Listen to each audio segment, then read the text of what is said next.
انا اسمي شادي اسامه، انا الاوبريشنز مانجر في تراك اوتو جروب. سياحه المغامرات هي تعتبر نوع جديد من السياحه، طلع تقريبا نقول من 15 سنه ولا حاجه كده. ابتدت الفكره هي اساسا الاكستريم سبورتس من اول ما ظهرت، وهي ابتدت تاخد جزء كبير قوي قوي قوي من الناس اللي بيتفرجوا على السبورتس عموما. وبعد كده يعني بص، هي مش مساله سياحه المغامرات، هي سياحه الرياضه.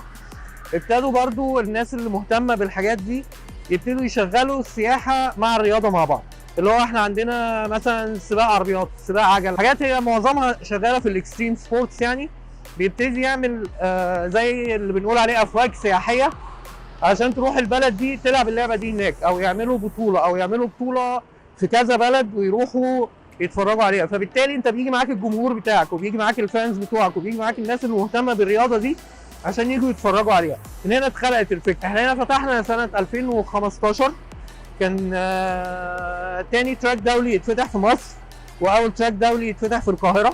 ولحد دلوقتي هم التراكين دول بس اللي موجودين، هم التراكين الدوليين اللي موجودين في القاهره.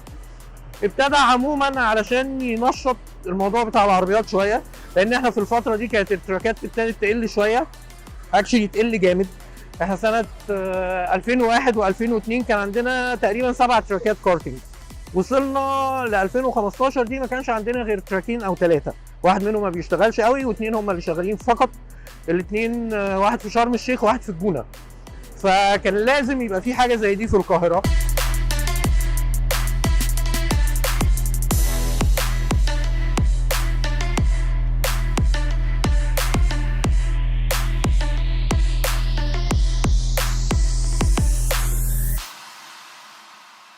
الحمد لله من اول ما ابتدينا، يعني احنا ابتدينا ننشط الموضوع شويه، قاعده بتزيد كل سنه عن الثانيه. بنعمل مسابقات عالميه، وبنطلع ناس بطوله العالم، وماشيين في الاتجاه ده كده.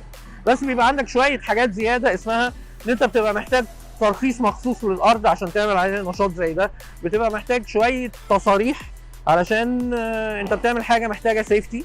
احنا الستاندردز بتاعت السيفتي بتاعتنا كلها الستاندردز بتاعت السيفتي بتاعت الاتحاد الدولي، عشان كده بنسميه تراك دولي. اوكي. وبعد كده بقى يعني هي الفكره انك كل حاجه بتبقى جديده في اولها بتلاقي شويه صعوبه في موضوع التصاريح، بس هم دلوقتي بقوا فاهمين الكلام ده بالتعاون مع نادي السيارات والرحلات المصري ووزاره السياحه ووزاره الشباب.